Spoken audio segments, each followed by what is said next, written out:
It was a bright Saturday morning in Maplewood Estates, one of those polished neighborhoods where everything looked perfect, but not everything was. As Maya stepped out of her home, smiling at the sight of her newly washed car glinting under the sun, she had no idea that a storm was brewing just across the street.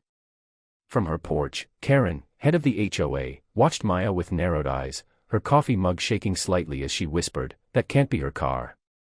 Minutes later, Maya was bent over, placing her laptop bag in the back seat, when Karen marched over, voice sharp with accusation. "Excuse me.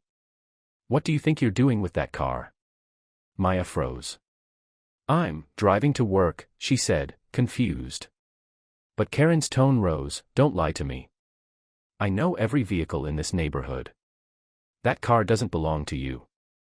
A small crowd gathered, phones out, whispers spreading. Maya's heart pounded. She could have yelled, could have argued, but instead, she simply took out her phone and pressed record. As the camera rolled, Maya's calm voice contrasted sharply with Karen's anger. "Can you repeat that?" Maya asked softly. Karen crossed her arms. "You're stealing this car.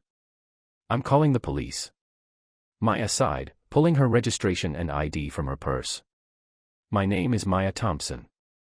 I live at 142 Pine Lane. This car is mine." The crowd shifted uneasily, realizing the tension wasn't about theft, it was about prejudice. Maya kept her composure, but inside, memories flooded back, years of being questioned, doubted, and judged. She wanted to scream, to ask why her success always seemed to surprise people. But she didn't. Instead, she smiled, looked straight at Karen's camera, and said, "Please, go ahead. Let's clear this up together." Her voice was steady, powerful in its restraint. For the first time, Karen hesitated. The power she thought she held began to crumble. Within minutes, flashing lights painted the driveway red and blue. The officer stepped out, scanning the scene as Karen rushed to meet him. "Officer. I caught her stealing a car," she exclaimed. The officer turned to Maya. "Ma'am, can I see your license and registration?" Maya handed them over silently.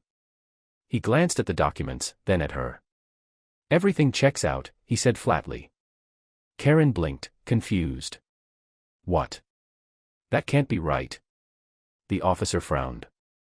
"It's her car, ma'am. And her address is right here in this neighborhood." The murmurs in the crowd grew louder. Maya's phone was still recording, capturing every second. Her heart ached, not because of the accusation, but because this wasn't new. It was just another day she had to prove she belonged. When the officer apologized and drove off, Karen was left standing in disbelief, her authority shattered. Maya looked at her calmly. "Maybe next time, you'll knock before accusing." Then she turned and drove away. That night, the video went viral. Millions watched as Maya handled humiliation with grace, exposing something deeper than a neighborhood spat. It was a mirror of society. Comments flooded in, praising her strength. But not everyone was kind. Some defended Karen, others questioned Maya's calmness, as if dignity was a strategy. Maya scrolled through the comments, her hands trembling, not from anger, but from exhaustion. She hadn't planned to be a symbol. She just wanted to live her life peacefully. Her best friend, Tasha, called. "Girl, you're trending. But how are you holding up?" Maya took a deep breath. Tired. But maybe this needed to happen. She looked out the window at Karen's dark house across the street. Sometimes silence is louder than shouting. And for the first time in years, Maya felt her voice had been heard, without her raising it. Days passed, and HOA meetings buzzed with gossip. Karen tried to reclaim control, insisting the video was taken out of context. But the neighborhood had changed. People began to notice what they'd ignored for years, the subtle looks, the quiet biases. Maya attended the next meeting, walking in confidently. Every head turned. Karen froze mid-sentence. "I'd like to speak," Maya said calmly. She stood at the podium and shared her experience, not with bitterness, but with purpose. "All I ever wanted was to belong. But belonging isn't granted by others. It's something we create through respect." Her words lingered in the air. The silence that followed was heavier than any argument. For once, Karen had nothing to say. When Maya sat down, neighbors nodded in quiet agreement. Something had shifted, and it wasn't just in the room. It was in their hearts. A week later, Karen knocked on Maya's door. Her face was pale, her voice trembling. Maya. I came to apologize. Maya studied her carefully. For what exactly? Karen's eyes filled with tears. For judging you. For embarrassing you.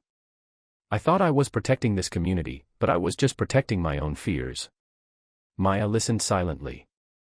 Then she nodded. It takes courage to admit that. Karen looked down.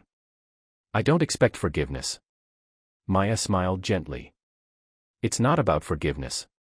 It's about what we do next. For the first time, they stood as equals, not friends, not enemies, just two people learning from their own humanity. The apology didn't erase the past, but it opened a door neither had seen before.